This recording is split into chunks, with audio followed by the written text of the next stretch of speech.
या मौला, अगर तुझे लगता है कि मैंने इस बच्चे की मदद करके कुछ अच्छा काम किया है तो इतना करम कर दे कि मेरे अब्दुल को सुकून मिल जाए।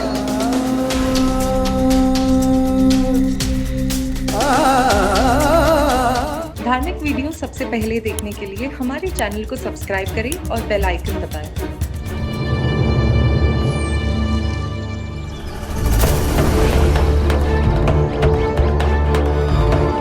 केशव, केशव, तुम ठीक हो ना? हाँ मैं ठीक हूँ। I'm fine। तुम यहाँ कैसे और तुम गिरे कैसे? वो कुछ नहीं, ऐसे घूमने आया था, पता ही नहीं चला इतनी दूर आ गया। वो कीचड़ था ना, पैर फिसल गया।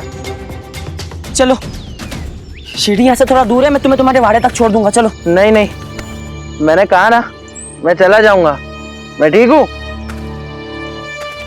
I'm fine, I'm all right। मुझे लगता है गिरने से इनके सर में चोट लगी है। केशव, चाहे तुम कुछ भी कहो या करो, मैं तुम्हें इस हालत में नहीं छोड़ सकता। चलो मेरे साथ। क्यों पीछे पड़े हो मेरे? कहा ना मुझे तुम्हारी कोई मदद नहीं चाहिए, हटो मेरे पास से। तुम्हारे मुंह से ये महक कैसी?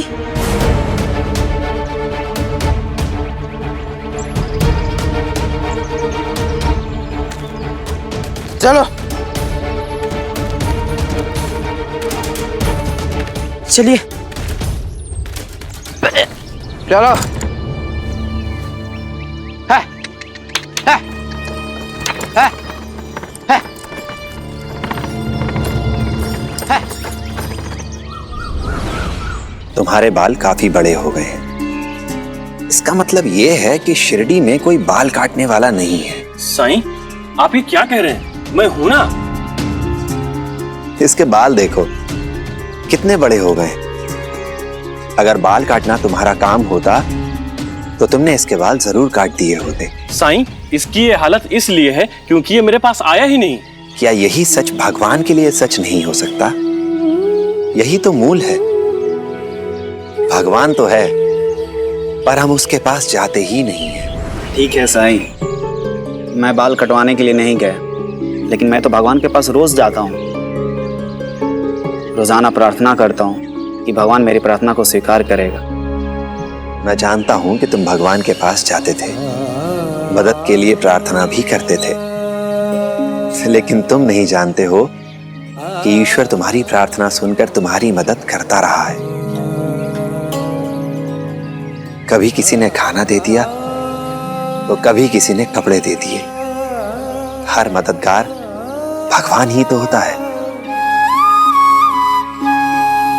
और तुम, अगर तुमने इसे भिखारी ना समझकर एक ऐसे इंसान के रूप में देखा होता जो तुम्हारा मेहनताना देने में सक्षम नहीं है, तो तुमने इसके बाल मुफ्त में काट दिए होते और तुम भी इसके लिए भगवान बन गए होते।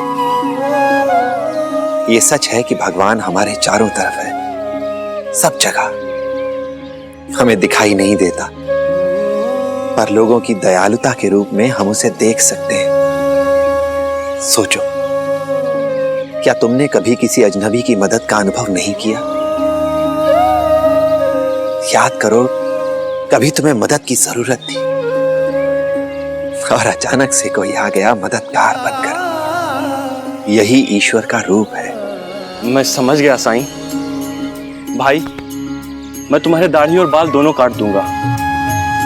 ठंड का मौसम आने वाला है, उससे पहले मैं अपनी तरफ से तुम्हें एक कंबल दूंगा। भगवान इन लोगों के माध्यम से तुम्हारी मदद करता रहा है। अब तुम्हारी बारी है अपनी मदद खुद करने की। शुक्रिया साईं, मुझे इतना अच्छा इससे पहले कभी महसूस नहीं हुआ था। मैं आपसे वादा करता हूँ कि आज के बाद मैं भीख कभी नहीं मांगूंगा और मेहनत मजदूरी करके ही खाऊंगा। शाबाश। क्या तुम्हें अभी भी लगता है कि भगवान नहीं है? हाँ साईं, अब मुझे पूरा यकीन हो गया है कि भगवान है। वो कहीं ना कहीं किसी रूप में जरूर है। अल्लाह केशव चलो, तुम्हारा घर आ गया।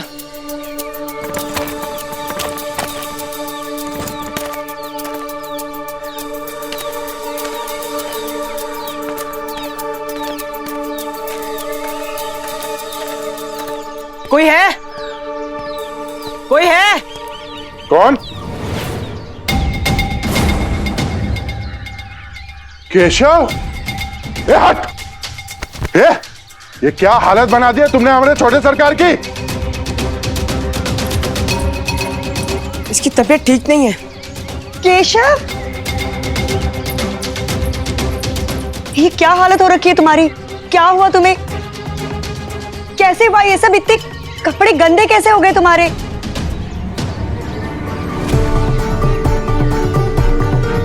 ये क्या हुआ इसे? पता नहीं काकी, गांव के बाहर गिरा पड़ा था। शायद चक्कर खा के गिर गया था।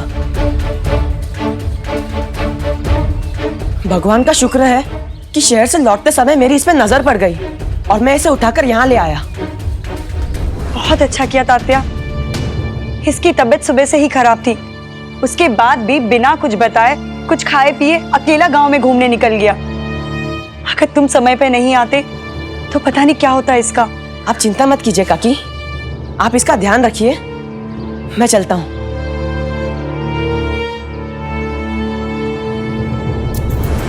वहीनी, अगर दादा को पता चला कि उनके मना करने के पश्चात केशव बाहर गया था तो दादा बहुत गुस्सा होंगे।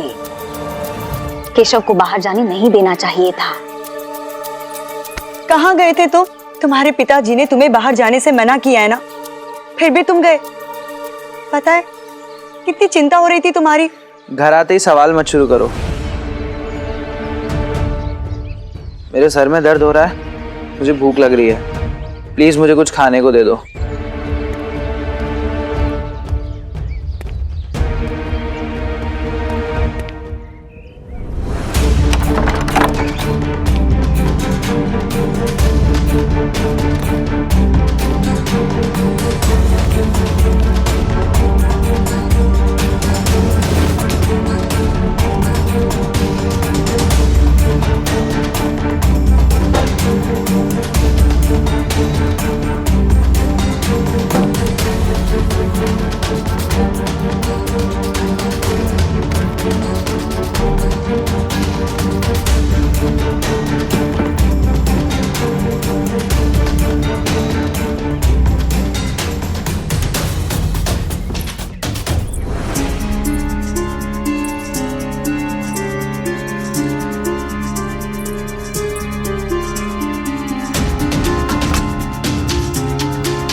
केशव,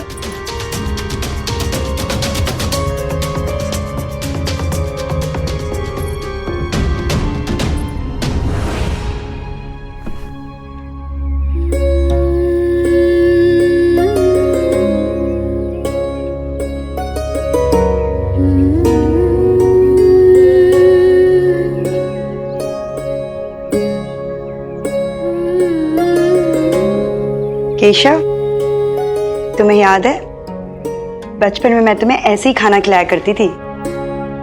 बस माँ, पेट भर गया, अब मुझे नींद आ रही है।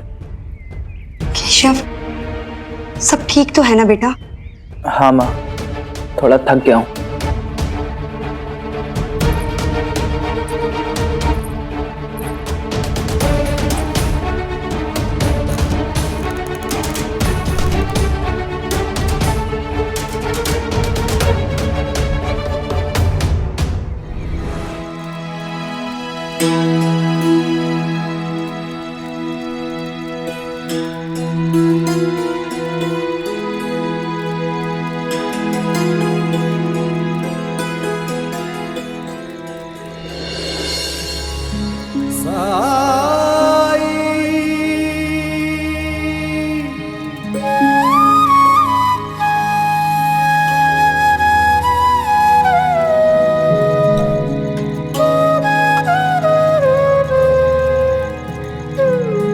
किस सोच में खोए हो तात्या?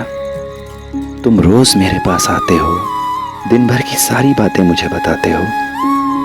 आज ऐसा क्या हो गया जिसे बताने में इतना संकोच कर रहे हो तुम? बोलो। साई, कभी कभी लगता है केशव को ज्यादा महत्व ना देकर जिप्री सही कर रही है। मैं बेकार ही उसे सुधारने चला था। आज उसने जो मेरे साथ किया वो सुनकर आप यकीन नहीं करेंगे।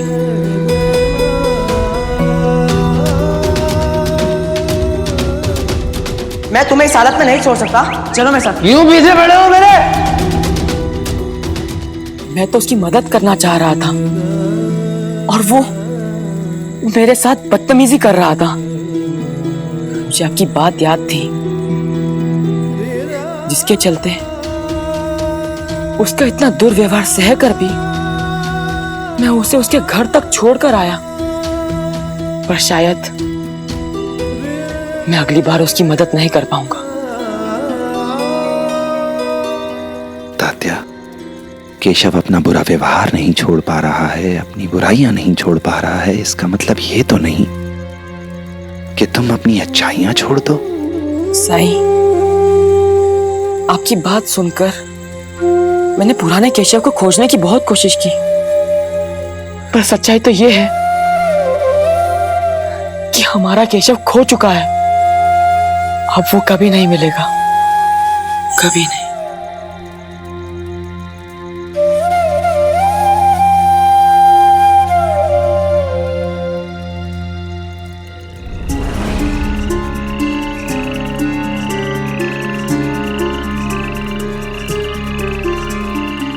ये आवाज कहां से आ रही है? ये तो मेंढक के टर्राने की आवाज है। वो तो ठीक है, लेकिन ये आवाज आ कहां से रही है?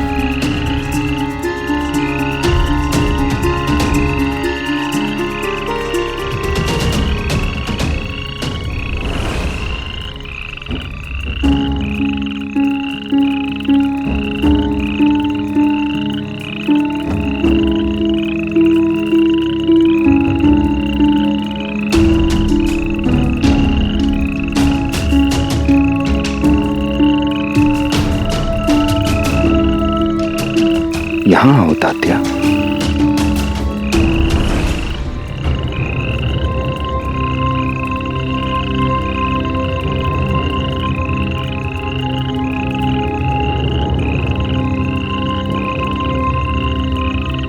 अरे मेंढक गड्ढे में फंस गया, मैं इसे निकाल देता हूँ। रुको तात्या, मैं चाहता हूं कि तुम वो देखो जो हो रहा है।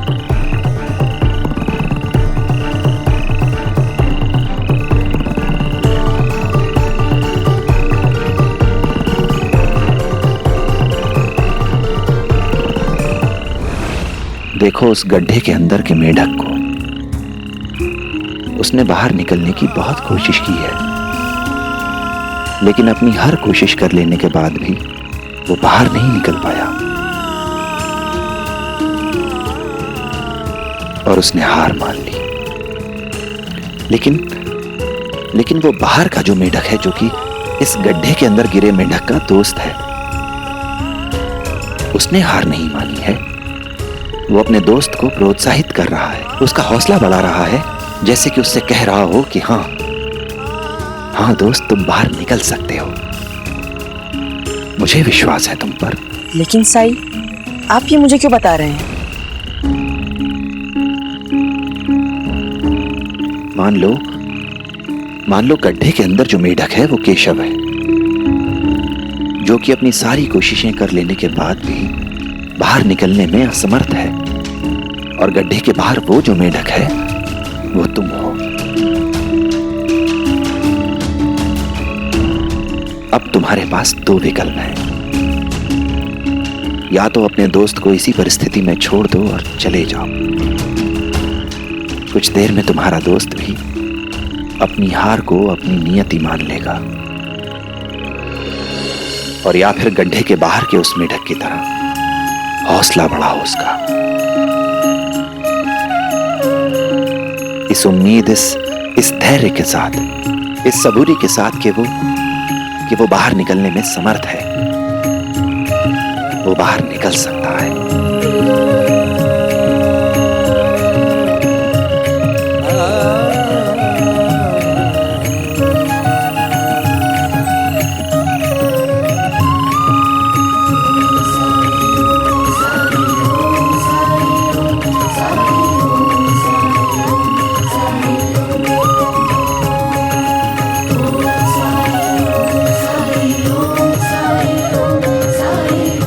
साईं, मैं पूरी कोशिश करूंगा, ये मेरा वादा है। मुझे तुम पर पूरा विश्वास है तात्या।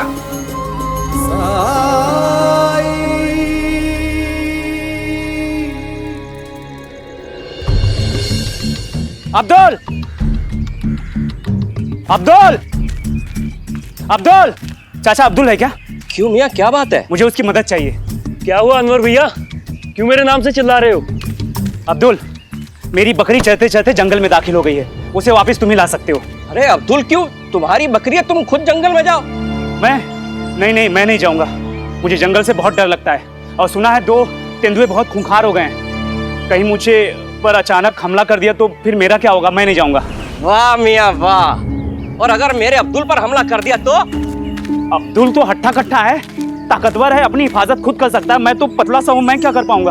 ताकतवर जरूर है, लेकिन बेवकूफ नहीं है जो जानबूझकर मौत के मुंह में छलांग लगाएगा। अरे तुम्हारी बकरी के लिए ये अपनी जान जोखिम में क्यों डालेगा? नहीं जाएगा, बिल्कुल नहीं जाएगा ये। चाचा जान, मुझे कुछ नहीं होगा। मैं पहले भी कई बार जंगल से कई लोगों के जानवरों को बचा कर ला चुका हूँ। मैं जाऊंगा। अब्दुल, जब मैंने कह दिया तुम नहीं जाओगे तो बस नहीं जाओगे। अरे चाचा, आप क्यों रोक रहे हैं इसे? जब ये बोल रहा है जाएगा तो आप रोक क्यों रहे? अरे कमजोर हो तुम यार, अपनी जान की परवाह है और मेरे अब्दुल की बिल्कुल नहीं। अरे चाचा, एक बात बताओ, इसका इस दुनिया में है ही कौन? मेरे पीछे तो भरा पूरा परिवार है, पूरा कुनबा है। मैं मर जाऊंगा तो रोने वाले लोग हैं, इसका इस दुनिया में कौन है? कोई नहीं है।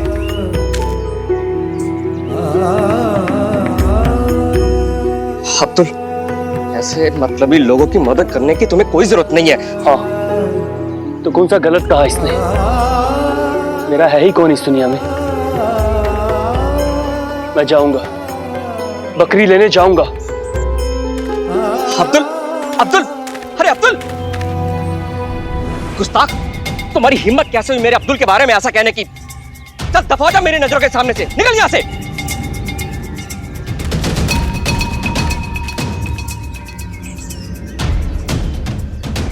काश अब्दुल की समस्याओं का कोई हल होता मेरे पास। मुझे उम्मीद है अब्दुल के सवालों का जवाब देने वाला उसकी जिंदगी में जरूर कोई ना कोई शख्स आएगा, और जल्दी ही आएगा।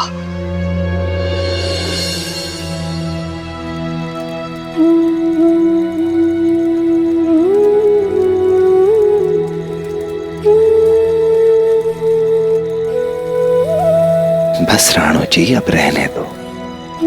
रात बहुत हो गई है, इस समय तुम्हें अपने घर परिवार के पास होना चाहिए। जाओ। चला जाऊंगा साईं। सच तो यह है कि मुझे आपकी सेवा करके बहुत सुकून मिलता है। आपके पास रहकर मुझे अच्छी अच्छी बातें सीखने को मिलती हैं, और जो सवाल मुझे बचपन से उलझाते रहे हैं, आप उन्हें अपने जवाबों से सुलझाते रहते हैं। साईं, पता है, मैं बहुत छोटा सा था जब मेरे माँ पिताजी गुजर गए। उनके जाने के बाद ऐसा कोई नहीं था घर में जो मुझे अच्छी शिक्षा देता, अच्छे संस्कार देता। इस बात का मुझे हमेशा से दुख रहता कि काश मैं अपने माता पिता की सेवा कर पाता, काश मैं उनसे कुछ अच्छी शिक्षा ले पाता, लेकिन नहीं कर पाया। फिर आपसे मेरी भेंट हुई। आपसे मिलने के बाद जैसे जीवन से मेरी जितनी भी शिकायतें थी वो सब दूर हो गई।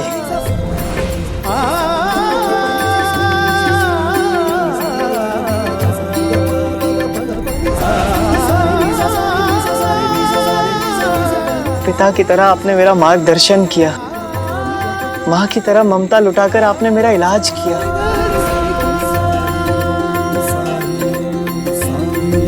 मुझे निरोगी बनाया।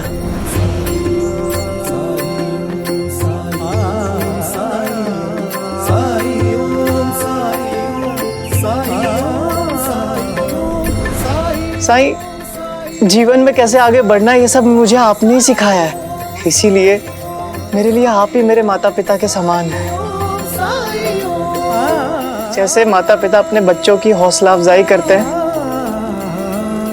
उसी तरह आपने मेरे जीवन के हर दौर में मेरा हौसला बढ़ाया है।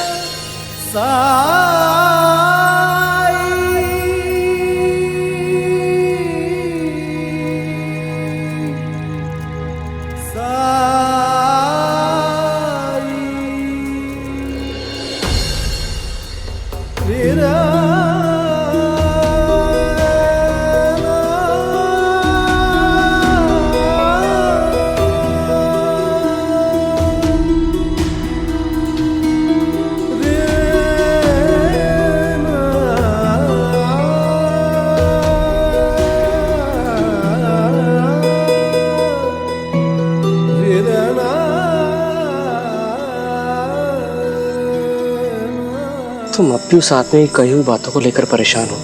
वो होता कौन ऐसी बातें करने वाला? एक तो उसने मदद मांगी और ऊपर से नस्त्र भी चुभाए। इसीलिए मैं कहता हूं अब्दुल, तुम बहुत सीधे साधे इंसान हो।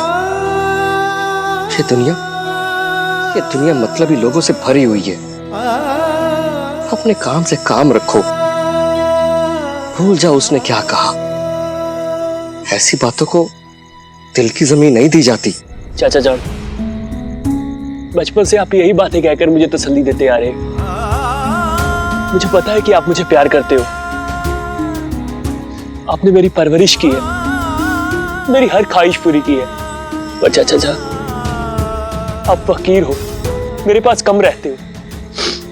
हमेशा जियारत के लिए एक जगह से दूसरी जगह जाते रहते हो, एक दरगाह से दूसरी दरगाह जाते रहते हो। मैं तो अकेला रहता था, मैं तन्हाई सहता था। इसलिए आपने मुझे खुद को मशरूफ रखने के लिए पहलवानी में लगा दिया। अब चाचा जान, ये मेरी ताकत ही मेरी शक्ति है, इसके सिवा और कुछ भी नहीं है मेरे पास।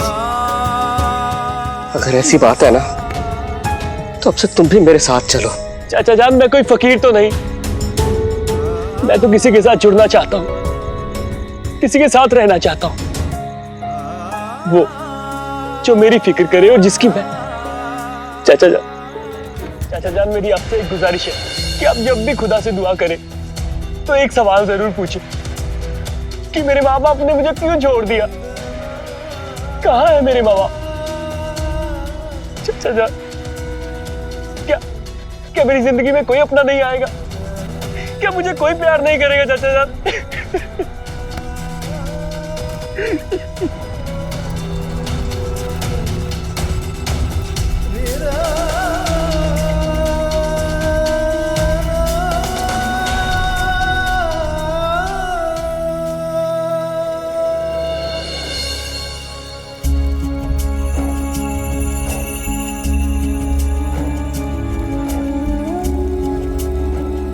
समय से पहले और किस्मत से ज्यादा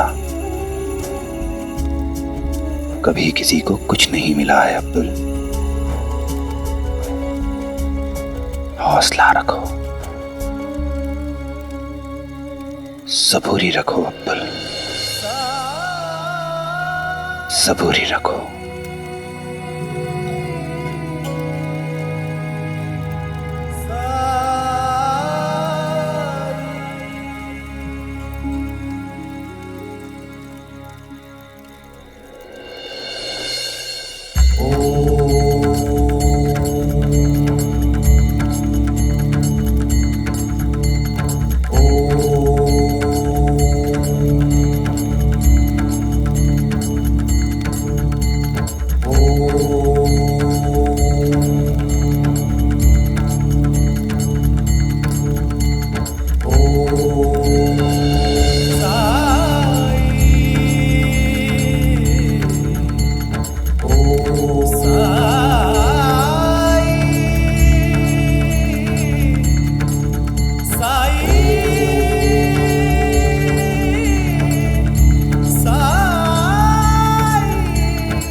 सुनिए, क्या आप मुझको बता सकते हैं कि मैं कहाँ हूँ और इस जगह पर मैं कैसे आया और आप कौन है?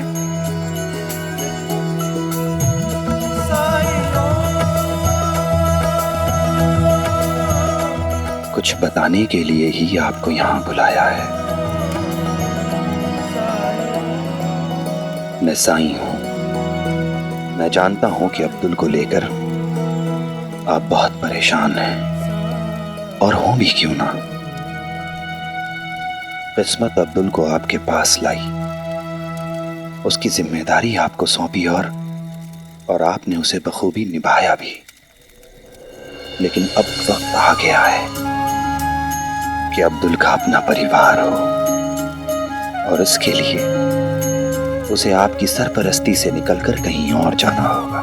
मतलब अब्दुल को उसके सवालों के जवाब मिल जाएंगे? कल सुबह होते ही अब्दुल को शिरडी के लिए रवाना कर दीजिए। उसका इंतजार रहेगा मुझे।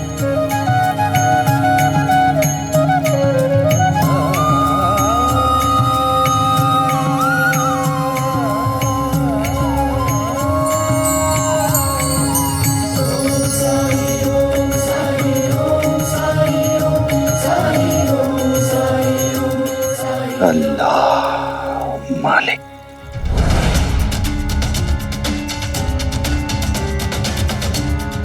क्या ये ख्वाब था?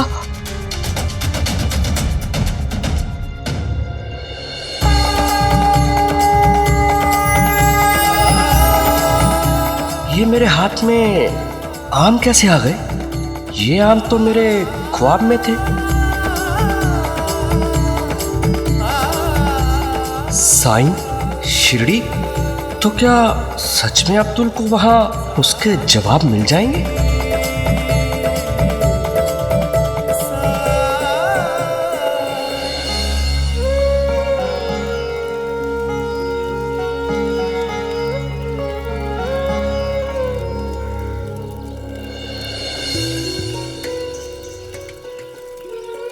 अरे वाह, इतनी सुबह सुबह और ये पेड़ लेकर। आओ,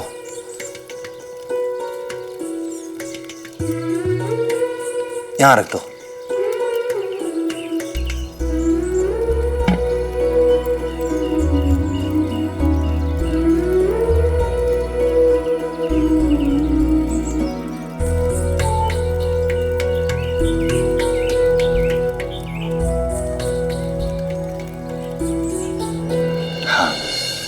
बता।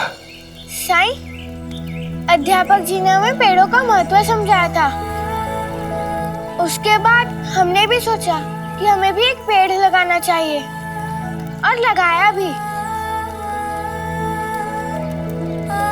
ये पौधा देख रहे हैं आप? शुरू शुरू में बहुत जल्दी बढ़ा, लेकिन पिछले कुछ सप्ताह से ये बढ़ ही नहीं रहा है, बल्कि और कमजोर हो गया है।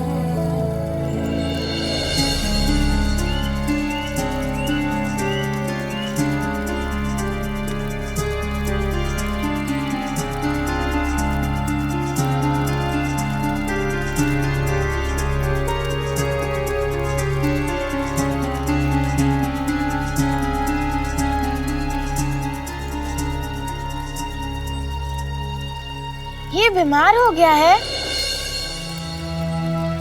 नहीं परी, बीमार तो नहीं है, लेकिन इस पौधे के ना बढ़ पाने की वजह ये गमला है।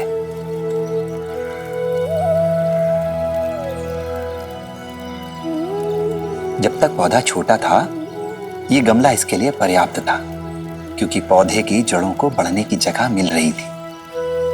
समय के साथ साथ पौधा तो बड़ा होता गया, लेकिन ये गमला तो बढ़ नहीं सकता। बस इसीलिए अब पौधे की जड़ों को बढ़ने की जगह नहीं मिल पा रही है। इसीलिए पौधे का विकास नहीं हो पा रहा है। इस पौधे को पेड़ बनने के लिए एक खुली जगह की, एक उपजाऊ जगह की जरूरत है। जहां इसकी जड़ें फैल सकें, गहरी हो सकें। इसीलिए इस पौधे को गमले से निकालकर जमीन में लगाने का वक्त आ गया है। साईं, ये मेरे जीवन का पहला पौधा है जिसे मैंने खुद अपने हाथों से लगाया है। ये सोचकर कि इसे अपनी खिड़की के पास रखूंगी। मुझे तो सिर्फ इतना ही पता है कि एक पौधे को बढ़ने के लिए हवा, धूप, पानी और मिट्टी की जरूरत है। ये सब इस पौधे को इस गमले में मिल रहा है ना साईं? रही बात जड़ों के फैलने की, तो मैं इससे बड़ा गमला ले आऊंगी और उसमें रोपित कर दूंगी। मुझे इसे खुद से दूर करने की आवश्यकता ही क्या है? तू तो पंछी उड़ाती है ना, आजाद करती है ना पंछियों को। जैसे पंछी को चाहे कितने ही बड़े पिंजरे में क्यों ना रखा जाए, वो उसके लिए कभी भी आकाश नहीं हो सकता। बस वैसे ही इस पौधे को खुली और उपजाऊ जमीन की जरूरत है। अगर तू चाहती है कि ये बढ़े, विकसित हो, तो फिर इसे एक ऐसी उपजाऊ जमीन में लगाना होगा जहां इसे अच्छे से हवा मिले, धूप मिले, पानी मिले, तभी ये बढ़ सकेगा। जहां इसकी तरह और पौधे हों, वहां ये स्वस्थ भी रहेगा, इसकी आयु भी लंबी होगी और ये बड़ा भी होगा। तो इसलिए पौधे को रोपित करने के लिए जगह का चयन भी बहुत जरूरी है। बहुत सावधानी से करना पड़ेगा। मुझे नहीं पता था साईं कि जड़ों को फैलने के लिए, उनके विकास के लिए सही जगह को खोजना इतना जरूरी है। हाँ परी, बहुत जरूरी है ये। जब इसे उपजाऊ जमीन मिलेगी तभी ये बड़ा हो सकेगा, विकसित हो सकेगा, जहां ये स्वस्थ भी रहेगा और खुश भी। जमीन मिले तो कोई भी आसमान छू सकता है।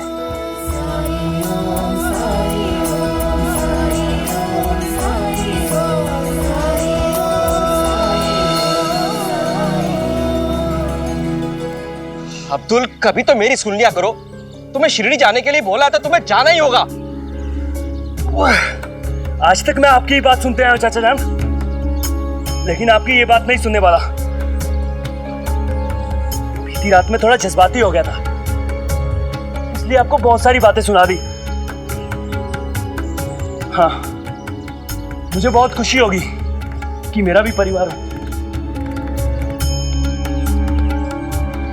लेकिन इस कीमत पर तो नहीं कि उसके लिए मुझे आपको छोड़ना पड़े।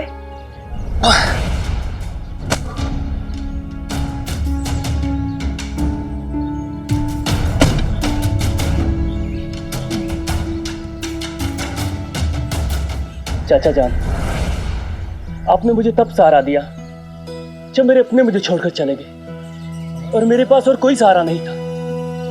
आपके बिना रहने के बारे में मैं सोच भी नहीं सकता। आपने अपनी पूरी जवानी मेरी परवरिश करने में गुजार दी और मैं इतना खुदगर्ज हो जाऊं कि आपको बुढ़ापे में बेसहारा छोड़कर चला जाऊं? नहीं चाचा जान, मुझसे ये नहीं होगा।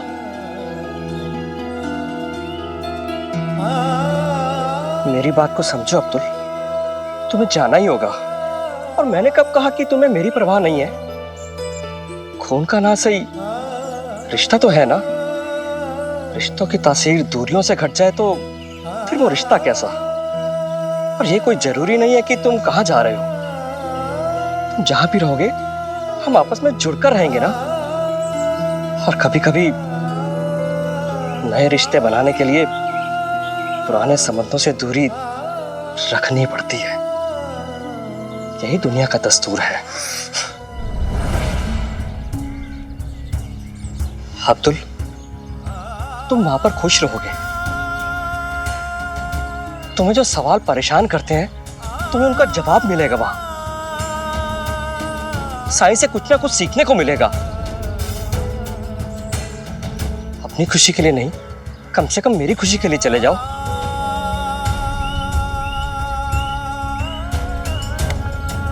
परेशान रहते हो तो मुझे फिक्र रहती है तुम्हारी।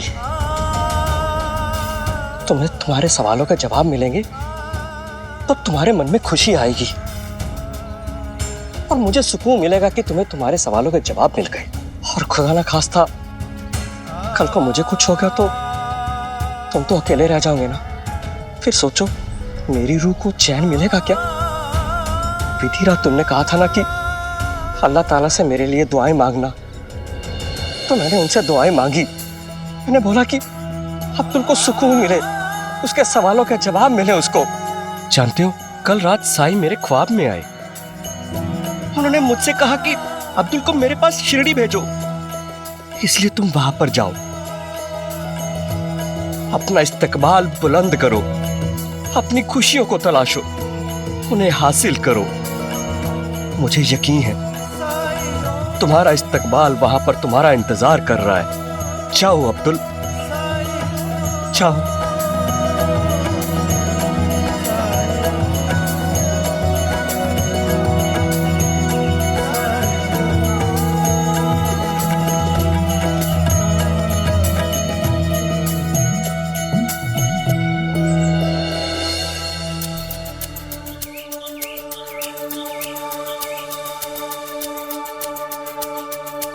मुझे शराब चाहिए। जरूर साहब, लेकिन पहले जो उधार लिया था वो चुका दीजिए।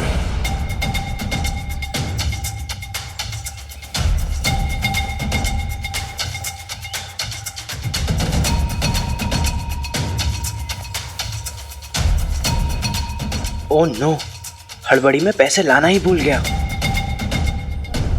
अभी नहीं है, कल दे दूंगा। उस दिन तो आप बड़ी शान से कह रहे थे कि मैं मुफ्त की शराब नहीं पीता, मतलब पैसे देकर ही पीता हूँ। मैंने कहा ना कल दे दूंगा। तो फिर कल ही पी लेना।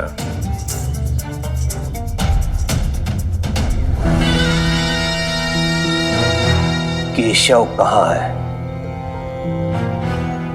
मुझे बताकर नहीं गया। अपने बेटे का ध्यान भी नहीं रख सकते तुम? करती क्या हो दिन भर वाड़े में बैठकर? सुनो, केशव पे मैंने बहुत धन व्यय किया है, लंदन में रख कर उसे पढ़ाया है ताकि वो गांव वालों से दूर रहे। नहीं तो ये गांव वाले उन्हीं की तरह उसे गंवार बना देंगे। लेकिन तुम्हें इसकी थोड़ी भी चिंता है?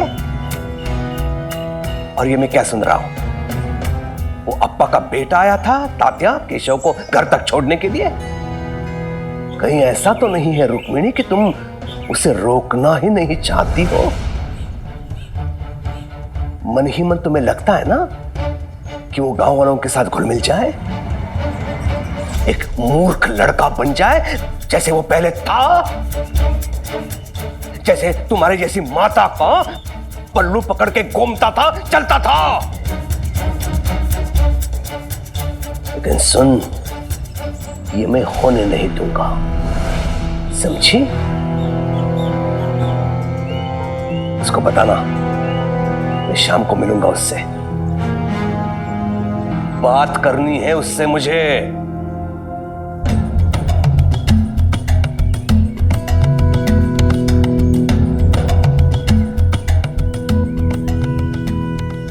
और स्मरण रहे, केशव जीवन में बहुत कुछ बनने वाला है। उसके लिए बहुत बड़ी बड़ी योजनाएं मैंने बनाकर रखी है, समझी? उसे मैं पहले जैसे कभी नहीं बनने दूंगा। केशव मेरा गर्व है, अभिमान है,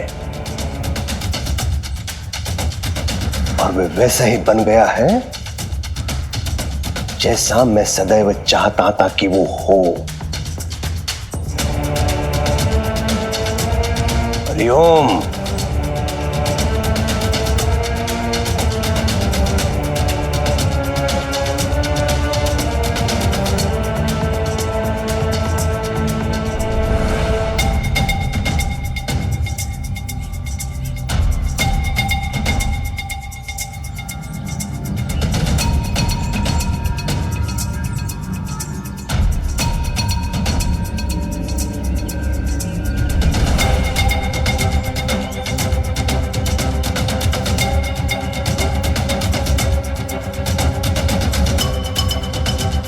ये लो, सोने की है।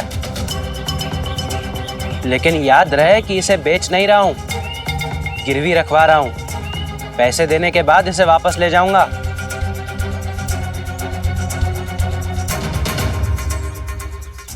हर शराबी यही कहता है कि गिरवी रख रहा हूं, लेकिन आज तक कोई वापस लेकर जा नहीं पाया।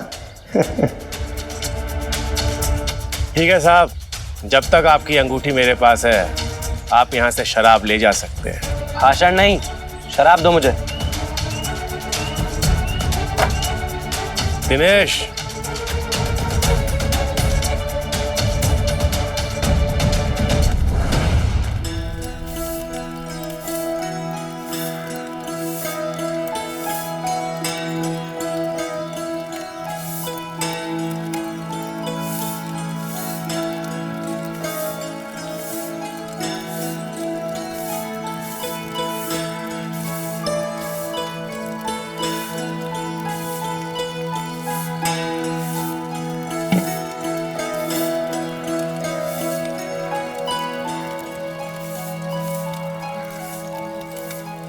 अच्छा हुआ तुम लोग यहीं आ गए।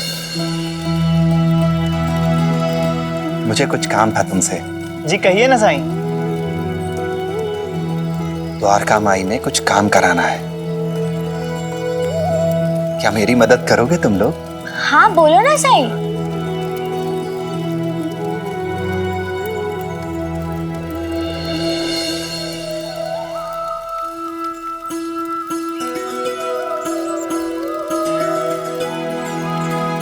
इस जगह की साफ सफाई करनी है। एक भी कंकड़ यहां नहीं रहना चाहिए। और उसके बाद मिट्टी डालेंगे इस पर।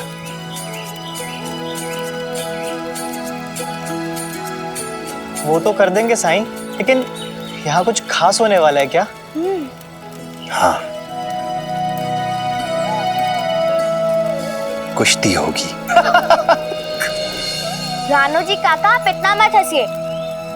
अगर साई कुछ कह रहा है तो उसका अर्थ हमें अभी नहीं पता चलेगा, पूरा काम खत्म होने के बाद पता चलेगा। चलिए, जब साई कह रहा है तो हम इस जगह की साफ सफाई कर देते हैं और फिर देखते हैं यहाँ पर क्या होगा। बिल्कुल सही कहा झिपरी।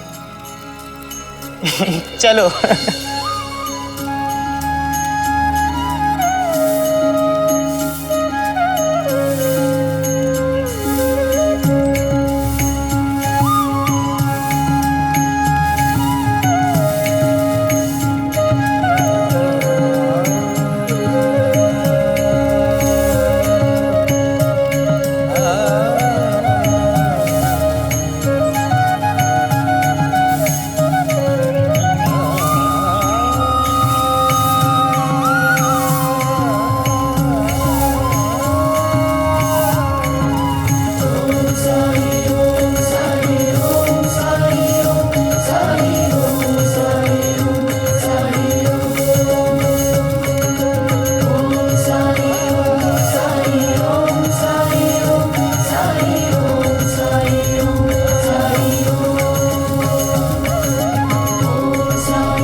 देखो साई, एक भी कंकड़ या पत्थर नहीं है यहाँ पर। बिल्कुल आईने की तरह साफ कर दिया हमने।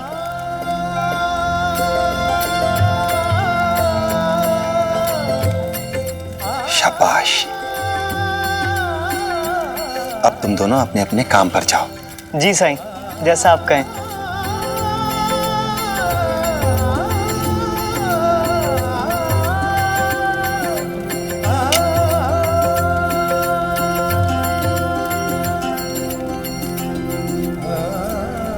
साई, जब यहाँ पर कुश्ती होगी ना तो मुझे बुलाना मत भूलना। जरूर। चलते हैं साईं।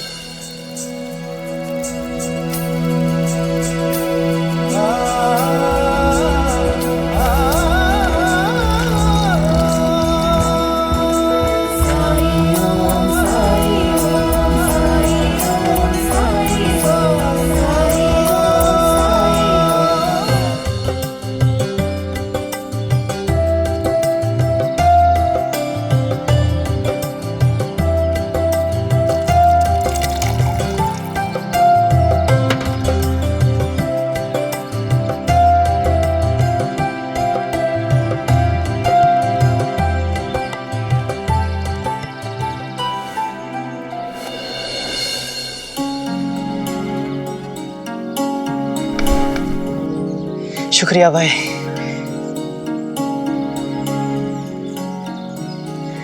तुम्हें इससे पहले तो कभी आ नहीं देखा। शिरडी में नए लगते हो। हाँ, अभी पहुंचा हूं। साई से मिलना है। साईं तो इस वक्त द्वारका माई में मिलेंगे। मैं तुम्हें वहां का रास्ता बताता हूँ।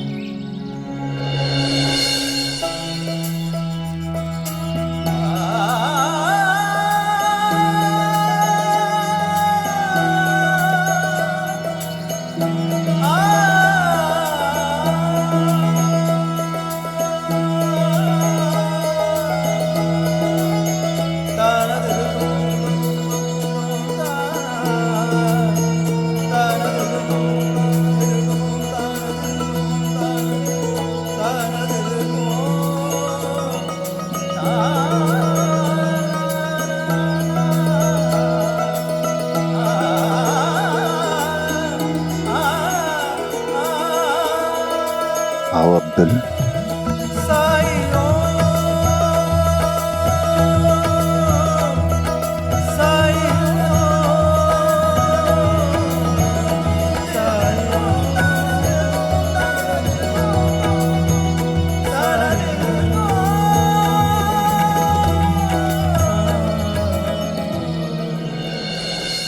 आपने मुझे, मतलब आपको कैसे पता कि मैं, कैसे जानते हैं आप मुझे? बैठो।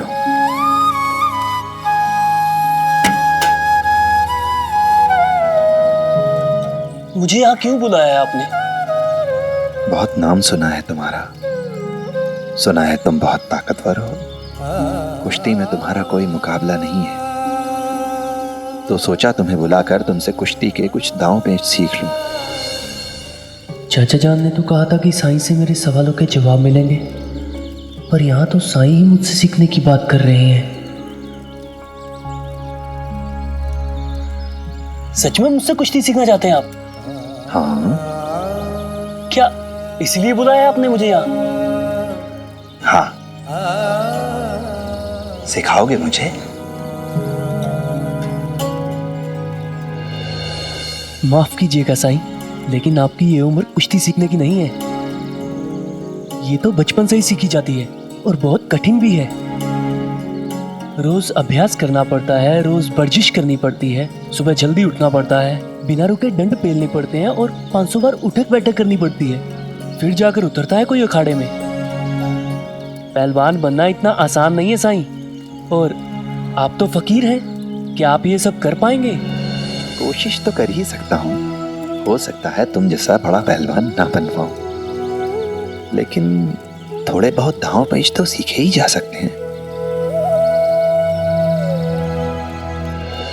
ठीक है, अमीरुद्दीन चाचा ने मुझे कसम दे रखी है कि मैं आपकी बात सुनूं, और उनकी बात मैं टाल नहीं सकता, लेकिन आपको बहुत मेहनत करनी पड़ेगी। हाँ,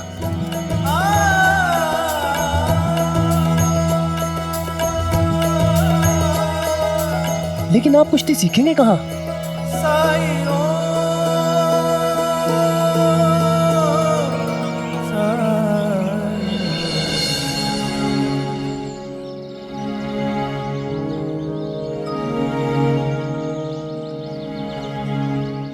केशव,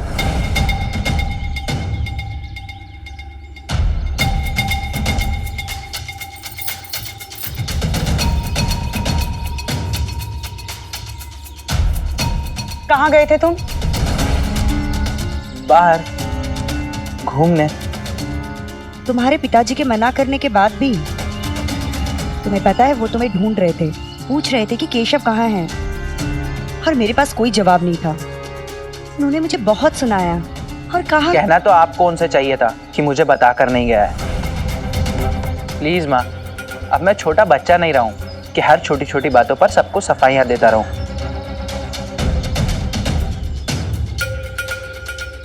रुको केशव,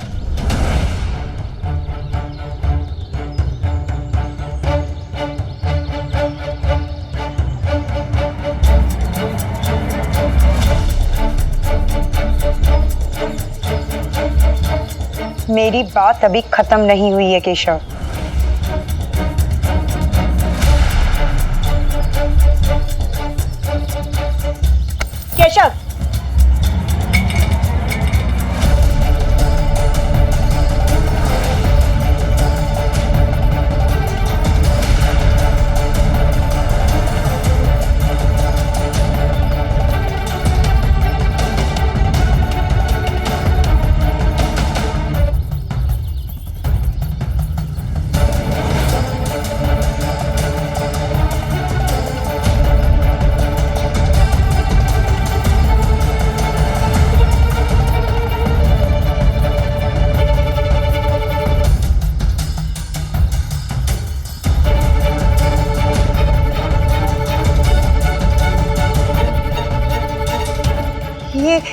ये क्या है केशव? माँ ये क्या जवाब दूं? माँ ये वो केशव, तुम कुछ छुपाने की कोशिश तो नहीं कर रहे हो? अब आपने पकड़ ही लिया है तो आपको सब कुछ बताना ही पड़ेगा। चलिए मेरे साथ।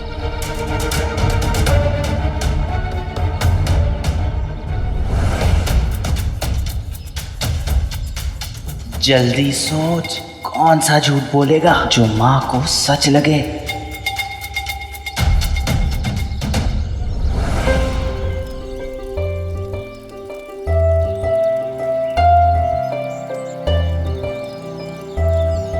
अगर कोई सामने वाला पहलवान आपका हाथ इस तरह से पकड़ ले तो उसको छुड़वाने के लिए आपको ऐसे करके और ऐसे पटक देना है। समझ गए? जी ठीक है। इतनी जल्दी कोई नहीं समझता साईं। अगर कोई शक हुआ हो तो आप पूछ सकते हैं, शर्माने की कोई जरूरत नहीं। अच्छा चलो मैं भी तो देखूं कि क्या समझे आप।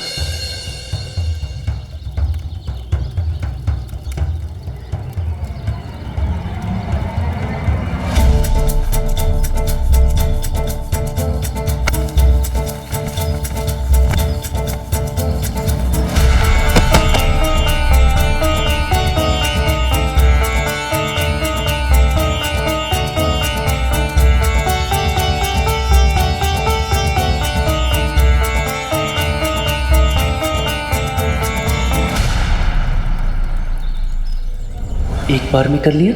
नहीं, हो सकता है इत्तेफाक हो। बहुत खूब। अब आप इससे कैसे बचोगे?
शाबाश अब्दुल, ये दांव तुमने बहुत अच्छा खेला। नहीं, आपने जानबूझकर किया ये। आप तो मुझसे लाख गुना बेहतर है। आपने मेरा सारा गुरूर चूर चूर कर दिया। मैं तो इस गलतफहमी में था कि कुश्ती में मेरा कोई मुकाबला नहीं कर सकता, मेरा कोई सानी नहीं। मुझे सादगी की अहमियत आपने बताई। अब मुझे एहसास हुआ कि चाचा जान ने मुझे यहाँ क्यों भेजा है।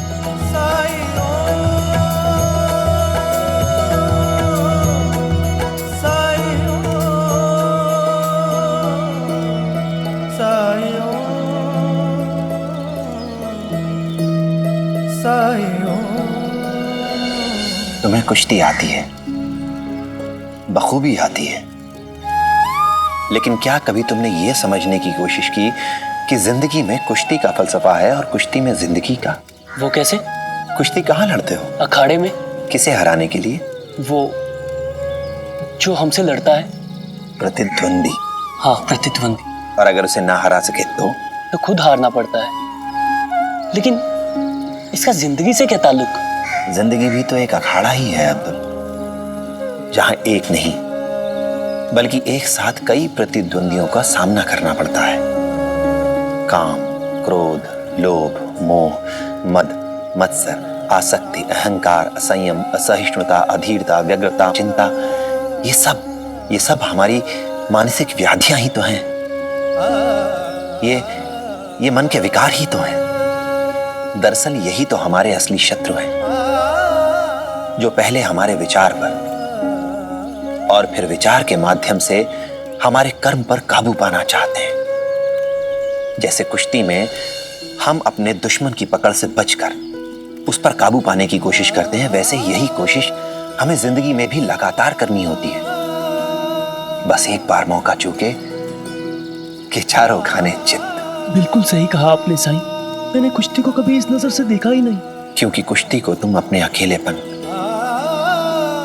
अपनी तन्हाई से बचने का जरिया समझते रहे बस, और अकेलापन फिर भी दूर ना हो सका। तुम्हें वो खुशी, वो सुख न मिल सका जिसकी तुम्हें तलाश थी, परिवार होने का सुख।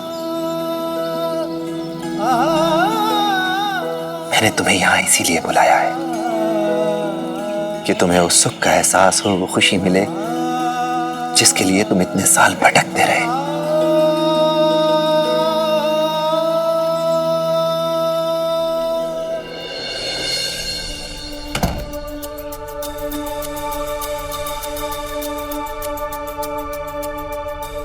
अब बताओ क्या बात है?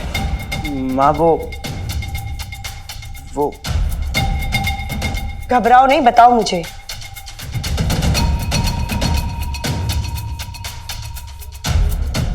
माँ, लंदन जाने के कुछ समय बाद ही मेरी तबीयत बहुत खराब हो गई थी।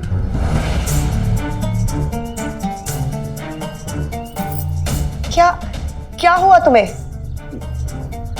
मुझे बहुत थकान होती थी और कभी कभी तो मैं जरूरत से ज्यादा सोने लगा, और कभी कभी मुझे नींद ही नहीं आती थी। तो मैंने एक डॉक्टर को दिखाया। क्या? वैद्य को, वहां डॉक्टर बोलते हैं। तो डॉक्टर ने कहा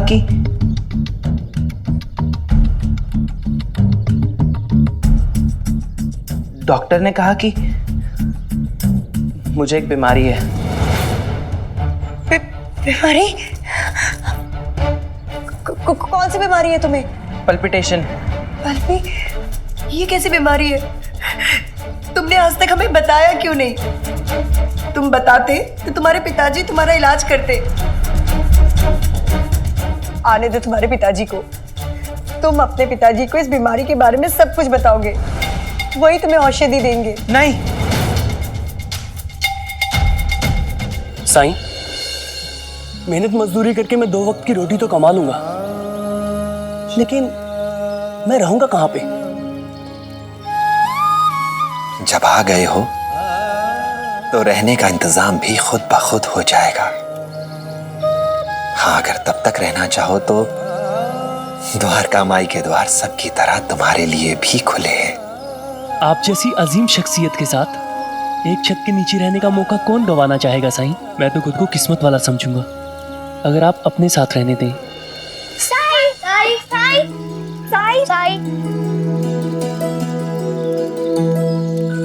तुम्हारी मदद चाहिए। मदद चाहिए? क्या मदद चाहिए? कुछ लोगों की कुछ समस्या है और वो कह रहे इनकी समस्या बहुत बड़ी है। बड़ी समस्या तो मेरी इस नन्ही परी की ही हो सकती है ना? साई, समस्या तो खुद पड़ी है, दिमाग घूम गया है इसका। कह रही है कल रक्षाबंधन है तो मैं इसे राखी बांधूं। हाँ, तो इसमें दिमाग घूमने वाली कौन सी बात है? और नहीं तो क्या पागल, तुम्हें पता भी है रक्षाबंधन पे लड़कियां राखी बांधती है, लड़के नहीं। लड़के क्यों नहीं बांध सकते राखी? क्योंकि लड़का ही लड़की की रक्षा करता है ना साई? साई, तुम्हें याद है मैंने तुमसे भी एक बार ऐसे ही सवाल पूछा था, तो तुमने मुझे श्री कृष्ण और द्रौपदी की कहानी सुनाई थी। मेरे विचार से आज तुम्हें वही कहानी इन्हें भी सुनानी पड़ेगी। क्या है कहानी? तो सुनाइए ना, हमें भी सुननी है। हाँ साई, सुनाइए ना, मैं भी सुनना चाहता हूँ। ठीक है, सुनाता हूँ। पिताजी ने मेरे लिए बहुत सपने देखे हैं, और अगर उन्हें ये पता चलेगा कि मुझे एक बीमारी है तो उनके सपने तो टूट जाएंगे ना माँ।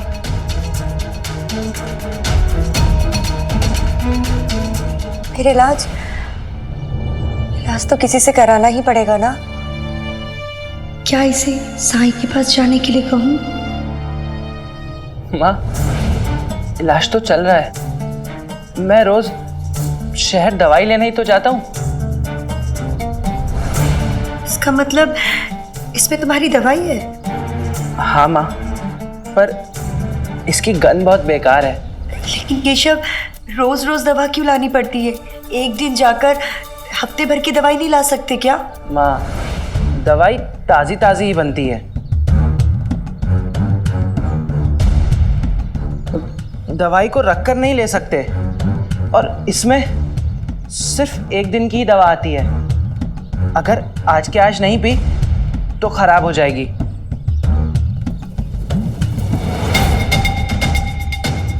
इसे पीकर बहुत नींद आती है माँ, तभी तो मैं सोता रहता हूँ आजकल। केशव, तुम ठीक तो हो जाओगे ना? पता नहीं क्यों मुझे अभी भी ऐसा लग रहा है कि हमें तुम्हारे पिताजी को ये बात जरूर बतानी चाहिए। नहीं माँ, पिताजी को बताने की कोई जरूरत नहीं है। उतनी बड़ी बीमारी नहीं है जितना आप समझ रही हैं, इसलिए मैं पिताजी को परेशान नहीं करना चाहता। मैं दवाई गर्म करके ले आऊं? नहीं माँ, उसे ठंडा ही पिया जाता है। बस आप एक बात का ध्यान रखिएगा, मुझे अंग्रेजी डॉक्टर से मिलने रोजाना शहर जाना होगा, तो जब भी मैं शहर में हूँ आप बस यहाँ संभाल लीजिएगा। बस एक बात का ध्यान रहे, पिताजी को इस बारे में कुछ भी पता ना चले। लेकिन क्या ये ठीक रहेगा? आपको मेरी कसम माँ।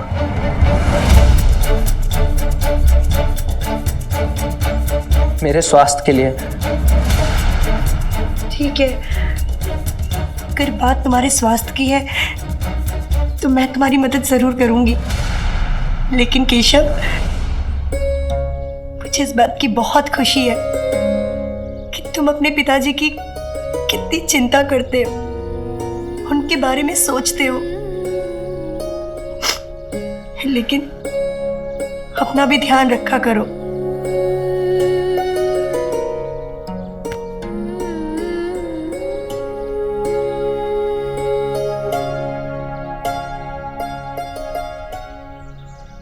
माँ, अब आप जाइए, मुझे दवाई लेनी है, फिर मुझे नींद आ जाएगी।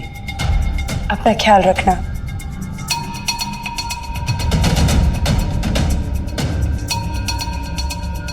केशव।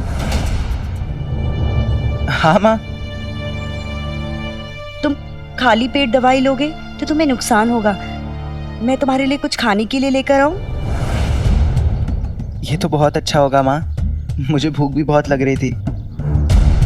ठीक है, मैं अभी लेकर आती हूँ।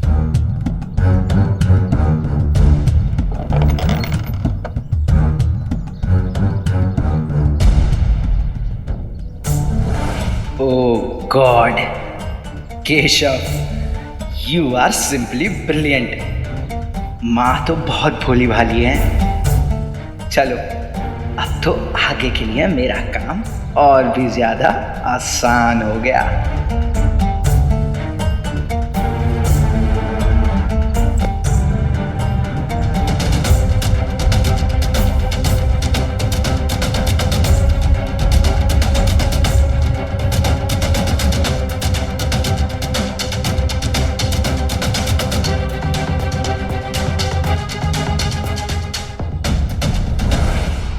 तो हुआ ऐसा कि एक बार गन्ने के पत्ते से भगवान श्री कृष्ण की उंगली कट गई। घाव से खून बहता देख द्रौपदी ने झट से अपना पल्लू फाड़कर भगवान कृष्ण की उंगली पर पट्टी की तरह बांध दिया। पट्टी बांधने पर भगवान कृष्ण के मुंह से निकला अक्षयाम। अक्षयाम यानी जिसका कभी क्षय ना हो, जो कल्प के अंत तक रहे, जो अविनाशी हो। द्रौपदी की मदद के बदले कृष्ण ने वादा किया कि मदद करने के बदले संकट के समय वो हमेशा द्रौपदी की मदद करेंगे, और उन्होंने अपना वादा निभाया भी। सुना परी, कहानी में भी श्री कृष्णा ने ही द्रौपदी की मदद की थी, तो हम गलत नहीं थे ना? नहीं उद्धव, तुम भी वही गलती कर रहे हो जो बाकी के लोग करते हैं। तुमने भी कहानी के दूसरे भाग को महत्व दिया, कहानी के अंत को याद रखा, लेकिन शुरुआत भूल गए तुम। ये सच है कि कृष्ण ने द्रौपदी की मदद की, लेकिन शुरुआत तो द्रौपदी ने की थी ना, कृष्ण की चोट पर पट्टी बांधकर। मदद पहले द्रौपदी ने की, उसके बाद कृष्ण ने। इससे हमें यह शिक्षा मिलती है कि रक्षा कोई भी कर सकता है, भले ही वो स्त्री हो या फिर पुरुष। एक मां भी अपने बच्चे की उतनी ही रक्षा करती है जितना कि एक पिता करता है।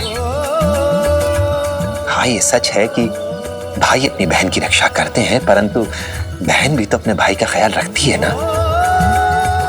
बहन के द्वारा भाई को राखी बांधे जाना ये एक रिवाज है, लेकिन वादा तो दो तरफा होता है ना। सुना, हम लड़कियां भी लड़कों की मदद कर सकती हैं। इसी बात पे मुझे एक पहेली याद आ गई। एक बार एक भेड़िया एक बकरी को खा गया, लेकिन बकरी के पास में एक भेड़ भी था, उसे नहीं खाया। बताओ क्यों?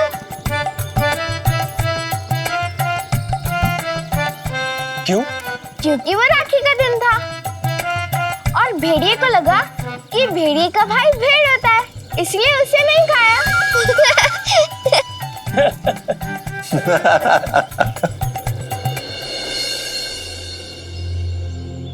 हरिओम हरिओम। ये लीजिए।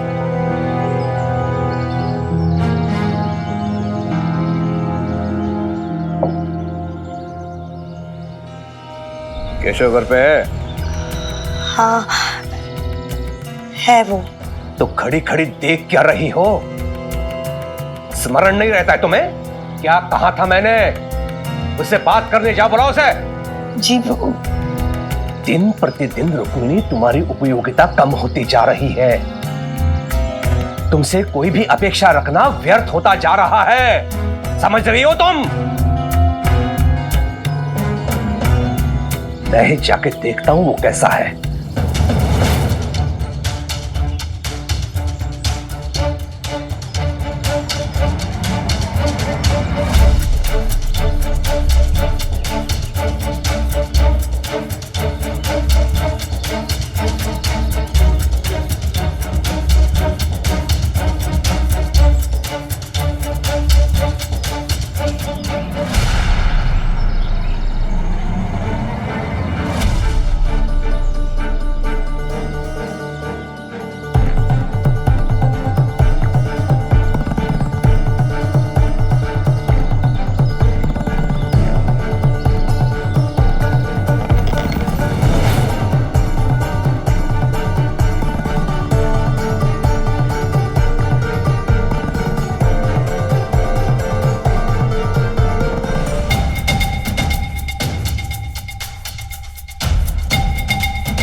केशव, केशव, केशव उठो, तुम्हारे पिताजी के आने का समय हो गया है। वो आते ही मुझसे कहेंगे कि मुझे केशव से बात करनी है।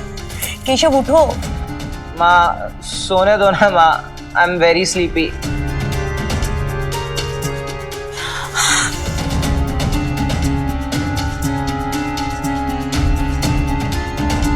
अगर वो आ गए और इस हाल में देख लिया तो मैं क्या जवाब दूंगी उन्हें?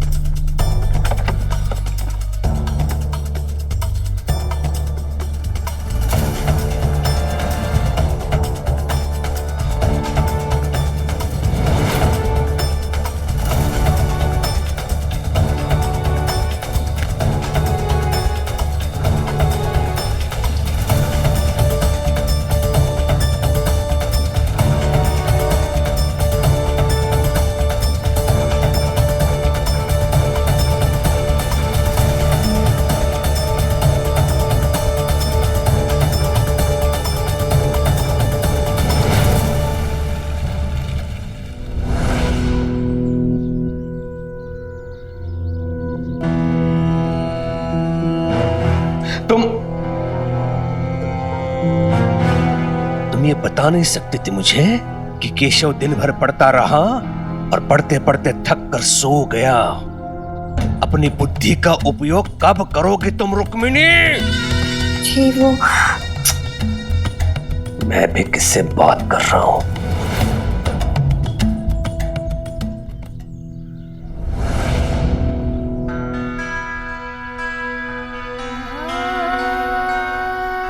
मुझे माफ कर दीजिए। पहली बार ममता के आगे पत्नी का कर्तव्य डगमगा गया। राम कृष्ण हरि, राम कृष्ण हरि, राम कृष्ण हरि। हो गया तुम्हारा परी? नहीं नहीं, एक और है। नहीं नहीं नहीं नहीं, नहीं। साई, तुम्हें याद है वो दिन जब मैं बहुत रो रही थी कि मुझे भगवान ने एक भाई क्यों नहीं दिया? उसके बाद क्या आपको भाई मिला? इससे बेहतर भाई मिला। मैंने हनुमान जी को ही अपना भाई बना लिया, क्योंकि मुझे एक शक्तिशाली भाई चाहिए था। तो हनुमान जी से शक्तिशाली और कौन हो सकता है? क्योंकि हम किसी को भी राखी बांध सकते हैं साई। बेशक अगर तुम चाहते हो तो किसी ऐसे इंसान को राखी बांध सकते हो जो तुम्हारी रक्षा करता हो, या फिर किसी ऐसे को जिसकी रक्षा तुम करना चाहते हो। हाँ, तो फिर मैं मेरे आई को ही राखी बांधूंगा। वो मुझे बाबा की डांट से बचाती है, इसलिए उनकी रक्षा करना चाहता हूँ मैं। और मैं अपने घर के बाहर रहने वाला कुत्ता है ना मोती, उसे राखी बांधूंगी, क्योंकि वो हमारे घर की रक्षा करता है। इसीलिए मैं भी उसकी रक्षा करना चाहती हूँ। और अब तुम भी खुश हो जाओ परी, क्योंकि मैं तुम्हें भी राखी बांधूंगा, क्योंकि हम दोस्त हैं और दोस्त हमेशा एक दूसरे की रक्षा करते हैं। साईं, बच्चों के लिए रिश्ते बनाना कितना आसान होता है ना। काश हम बड़ों के लिए भी इतना ही आसान होता।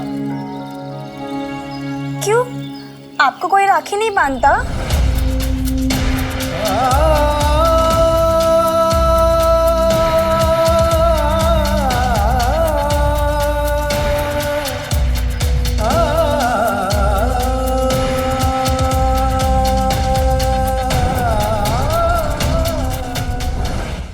धार्मिक वीडियो सबसे पहले देखने के लिए हमारे चैनल को सब्सक्राइब करें और बेल आइकन दबाएं।